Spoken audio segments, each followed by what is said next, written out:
আসসালামু আলাইকুম। আপনি কি 2026 সালে সেন্ট মার্টিন যাওয়ার কথা ভাবছেন? তাহলে এই ভিডিওটি আপনার জন্য।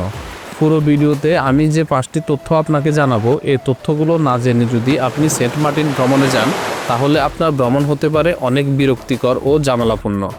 সেন্ট মার্টিন যাওয়ার আগে সর্বপ্রথম এবং সবচেয়ে গুরুত্বপূর্ণ কাজ হলো আপনার পছন্দের শিপের টিকিট অনলাইনে কেটে নেওয়া। বর্তমানে সেন্ট মার্টিন ভ্রমণের সবচেয়ে বড় ক্রাইসিস হচ্ছে শিপের টিকিট সংকট। ওয়েবসাইটে টিকিট না পেলে আপনি যে রিসোর্টে থাকবেন সেই রিসোর্টের সঙ্গে যোগাযোগ করে কিছু অতিরিক্ত খরচে টিকিট সংগ্রহ করা সম্ভব। সবচেয়ে ভালো হয় ভ্রমণের 7 থেকে 10 দিন আগেই টিকিট কেটে রাখলে। শিপের টিকিট কাটার পরপরই আপনার কাজ হচ্ছে, আপনার যদি পছন্দের কোনো রিসোর্ট থাকে তাহলে বুকিং দিয়ে দেওয়া, কারণ সেন্ট মার্টিনের জনপ্রিয় সি ভিউ ইকো রিসোর্টের রুম পাওয়া কিছুটা কঠিন।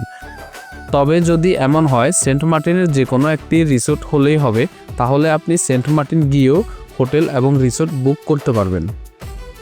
আপনারা যারা বাংলাদেশের বিভিন্ন প্রান্ত থেকে সরাসরি সেন্ট মার্টিন যেতে চাচ্ছেন, তাদের জন্য সবচেয়ে ভালো হবে কক্সবাজার নুনিয়াছড়া পর্যন্ত যে সকল বাস যাওয়া আসা করে ও সকল বাসের টিকিট কাটা, যেমন সেন্ট মার্টিন পরিবহনের ডাবল ডেকার স্লিপার, ইম্পেরিয়াল সহ বেশ কয়েকটি বাসের টিকিট জেটিঘাট পর্যন্ত যায়। এতে আপনার সেন্ট মার্টিন ভ্রমণ কিছুটা আরামদায়ক হবে। অবশ্যই টিকিট কাটার পূর্বে ভালো করে তথ্য জেনে নেবেন। সেন্ট মার্টিন ভ্রমণের সময় অবশ্যই সঙ্গে রাখবেন কিছু জরুরি ওষুধ, এক জোড়া রাবারের স্যান্ডেল এবং সম্ভব হলে একটি ভালো পাওয়ার ব্যাংক, কারণ দ্বীপে বিদ্যুৎ ও চার্জিং সুবিধা সব জায়গায় সবসময় পাওয়া যায় না।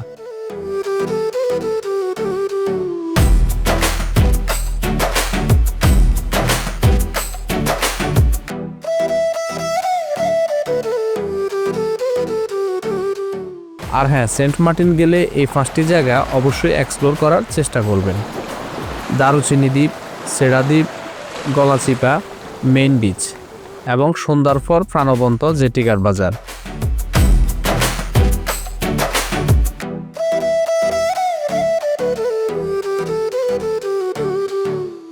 এই 5টি লোকেশনেই সেন্ট মার্টিনের সৌন্দর্য, সংস্কৃতি এবং প্রকৃত অভিজ্ঞতাকে সম্পন্ন করে।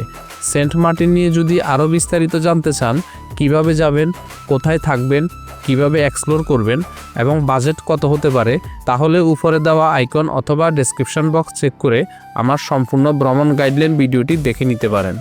বিস্তারিত ভিডিও ইতিমধ্যে ইউটিউব চ্যানেলে আপলোড করা আছে। ভিডিওটি ভালো লাগলে আমাকে সাপোর্ট দিতে চ্যানেলটি সাবস্ক্রাইব করতে পারেন। আর কোনো মতামত বা প্রশ্ন থাকলে কমেন্ট করে জানাতে পারেন। আপনাদের সাপোর্ট আমাকে আরও সুন্দর কন্টেন্ট তৈরি করতে অনুপ্রাণিত করে।